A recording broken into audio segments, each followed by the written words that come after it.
कविता का शीर्षक है घर बनता है घर घर वालों से। लिखा किसके द्वारा गया है? अशोक चक्रधर। अशोक चक्रधर के द्वारा। इस कविता में घर और मकान में अंतर स्पष्ट किया गया है। घर में और मकान में एक तरीके से अंतर बताया गया है। कितना ही सुंदर घर बना लेते हैं, कितना ही बढ़िया घर बना लेते हैं, महल बना लेते हैं, राजमहल बना लेते हैं, शीश महल बना लेते हैं, लेकिन जब तक उसमें लोग नहीं हैं और लोगों के बीच में आपसी लगाव नहीं है, प्रेम और सौहार्द का वातावरण यदि नहीं है, तो समझिए कि वो घर नहीं है। यदि सबकी अपनी लोग हैं भी, लेकिन सबकी अपनी डफली अपना राग बज रही है, तब भी वो घर नहीं है। घर तभी घर होगा जब घर में प्रेम होगा, आपसी सौहार्द होगा, भाईचारा होगा, लोग एक दूसरे के सुख दुख को जानेंगे, उसमें सहभागी बनेंगे। सुख में घर वाले के सुख में खुद भी खुश होंगे, दुख में शरीक होंगे, दुखी होंगे। ठीक है, सुख में भाग लेना और दुख को बांटना। ठीक है, ये घर की परिभाषा को पूरी करता है। यदि परिवार में रहने वाले जितने लोग आपस में मिलजुल करके रहते हैं तब। उसी को लिखा है कि दरवाजों से न दीवालों से घर बनता है घर वालों से।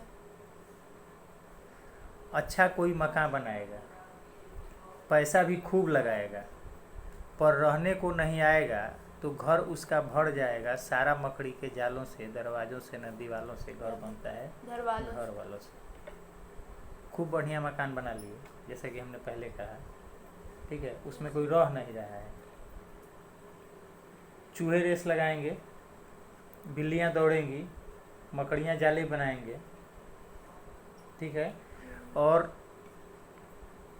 जब भी उस घर में रहने के लिए आइएगा, ऐसा भी होता है कि लोग बाहर में रह के पैसा कमाते हैं, गांव में आकर के घर बना दिए, ताला बंद करके चले गए। ठीक है, आस पड़ोस में उनके रहने वाले जो लोग हैं या अन्य उनके अपने भी भाई पटीदार जो हैं, उनको दे करके नहीं गए, नहीं ताला बंद करके गए और फिर 6 महीना साल भर पर वापस आए तो फिर उस घर में उनको रहना है। ठीक है, तो 2 दिन लगेगा उनको साफ सफाई करने में। नहीं, तो इसीलिए आप घर बना लीजिए, दरवाज़ा लगा लीजिए, खिड़की लगा लीजिए, टाइल्स लगा लीजिए, जो मन करे वो कर लीजिए, लेकिन जब तक लोग नहीं है तब तक वो घर नहीं है।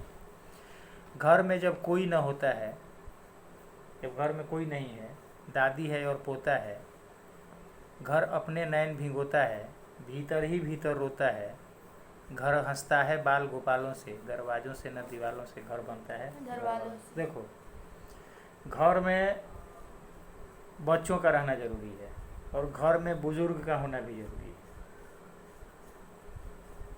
ठीक है, मतलब बच्चे और बूढ़े के घर में होना नितांत आवश्यक है। बूढ़े जो हैं, बुजुर्ग जो हैं, वह हमेशा टोक टोक करके हमको सही रास्ता दिखाते हैं। ठीक है, और युवा वर्ग जो होता है, जैसे हम लोगों का जो उम्र है, ठीक है, तो वह कहीं ना कहीं तनाव से भरा हुआ होता है। 20 तरीके का तनाव है। तो इस परिस्थिति में बच्चे उस तनाव को दूर करने का काम करते हैं। ठीक है, और बूढ़े लोग सहानुभूति दिखा करके, ठीक है, प्रेम पूर्वक हमको सही रास्ता बताते हैं। तो इसलिए घर में बच्चे का होना और बूढ़े का होना जरूरी है, दोनों का होना जरूरी है। यदि घर में बच्चे नहीं है तब भी घर की परिभाषा पूरी नहीं हुई, घर में बुजुर्ग नहीं है तब भी घर कहीं ना कहीं अधूरा है। वैसे आज का ज़माना क्या हो गया है, ट्रेंड क्या हो गया कि हस्बैंड वाइफ कमाने गया, दोनों अपने अपने ऑफिस गए। ठीक है, माता पिता को वृद्धाश्रम में पहले ही भेज दिए हैं, सेट कर दिए हैं उनको। और छोटे बच्चे जो हैं, छोटे बच्चों को ले जा करके 2 साल 2.5 साल की उम्र में ही उनका नामांकन करा करके विद्यालय भेज दिया जाता है। चलो 4 घंटा रहेगा वहाँ, हमको छुट्टी मिल जाएगी उससे। ठीक है, तो इस तरीके से घर नहीं होता है। समझ गया ना? वो समझो कि एक तरीके का उसको डेरा मान लो। होटल मान लो कि काम भर रहे हैं, उसके बाद निकल लिए। तुम रहे भी मगर लड़ाई हो, भाई का दुश्मन भाई हो, ननदी से तनी भौजाई हो, ऐसे में तो राम दुहाई हो, घर घिरा रहेगा सवालों से, दरवाजों से न दीवालों से, घर बनता है घर वालों से। तुम रहे भी मगर लड़ाई हो। अब देखो क्या होता है, कहा जाता है कि जहाँ हमारे बड़े बुजुर्ग कहते हैं कि जहाँ 4 ठो बर्तन रहता है तो टकराता है और टकराहट से आवाज़ आती है। तो घर में जहाँ लोग होंगे ना तो हमेशा प्रेम पूर्वक ही नहीं रहेंगे। कहने का मतलब है कि हमेशा वातावरण एक ही जैसा नहीं रहेगा। कभी लड़ाई झगड़ा हो जाना एकदम स्वाभाविक है, लड़ाई झगड़ा हो जाएगा, लेकिन उस लड़ाई झगड़े का मतलब ये नहीं होता है कि अब हो गया जिंदगी भर के लिए बात खत्म। लड़ाई झगड़ा होता है, एक दूसरे से मनमुटाव हो सकता है, ठीक है, लेकिन मतभेद नहीं होगा। हाँ, फिर वैसे ही सब लोग एक दूसरे के साथ रहेंगे। और यदि नहीं रहते हैं तो कहीं ना कहीं कोई कमी है, और वो कमी किसी के तरफ से हो सकती है, ठीक है। जैसे इसमें लिखा हुआ है भाई का दुश्मन भाई हो, तो यदि 2 भाई हैं तो गलती किसी की भी हो सकती है, ठीक है। ननदी से तनी भौजाई हो, देखो कहा जाता है ना कि सास और ननद का रिश्ता जो होता है वह थोड़ा सा शासन करने वाला होता है या ताना मारने वाला होता है। ननद की भौजाई से कम पड़ती है, ठीक है। सास भी अपने बहू को हमेशा ताना मारते रहती है या हर बात पे उसको टोकते रहती है, लेकिन इसका भी मतलब ये नहीं है कि सास को बहू से या ननद को भौजाई से या भौजाई को ननद से या बहू को सास से ईर्ष्या है, द्वेष है, जलन है, ऐसा कुछ नहीं है। वो उस रिश्ते में शामिल है, उस रिश्ते की मधुरता जो है ना, उस रिश्ते की मिठास उसी में है। टोका टोकी चलेगा, ताना तानी चलेगा, समझ गए। और ऐसे में घर में विभिन्न तरीके के सवाल भी होंगे, घर घिरा रहेगा सवालों से, ठीक है। बहुत सारे प्रश्न होंगे जो एक दूसरे से पूछा जाएगा, बहुत सारे प्रश्न होंगे जिनके उत्तर एक दूसरे से मांगे जाएंगे, ठीक है। सवालों से घर घिरा रहेगा। गर प्रेम की ईंट और गाढ़ा हो, हर नींव में भाईचारा हो, कंधों का छतों को सहारा हो, लेकिन आपसी तनाव, आपसी मनमुटाव, 2-4 दिन का बातचीत का बंद होना, ठीक है, एक दूसरे को ताना मारना, एक दूसरे को टोका टोकी करना, ठीक है, इसका मतलब ये नहीं है कि घर बर्बाद हो गया, घर बिखर गया, अब इसको समेटने वाला कोई नहीं है।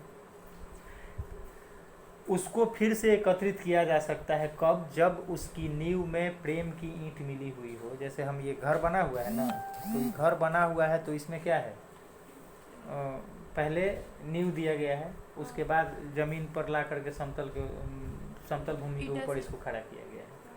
तो नींव जिस घर की जितनी मजबूत होती है, ठीक है, वो घर उतना ही टिकाऊ होता है। तो जिस घर में प्रेम की नींव जितनी अधिक होगी, उस घर में छोटे मोटे बातों से उस घर का भाईचारा नहीं बिगड़ता है। कंधों का छतों को सहारा हो, यहाँ मतलब ये है कि छत हो गए कौन, छत हो गए हमारे ऊपर वाले लोग, हमारे ऊपर वाले लोग यानी हमारे बड़े लोग, ठीक है, और कंधे हो गए हम लोग। जैसे ये दीवार को सहारा है छत का, तो वैसे ही यदि युवा वर्ग यदि बुजुर्ग लोगों का सहारा बने, ठीक है, तो दिल खिड़की में उजियारा हो, तो घर में हमेशा उजाला आएगा। कहने का मतलब है कि घर में हमेशा खुशी रहेगी, घर में हमेशा सुख होगा, घर में हमेशा समृद्धि रहेगी।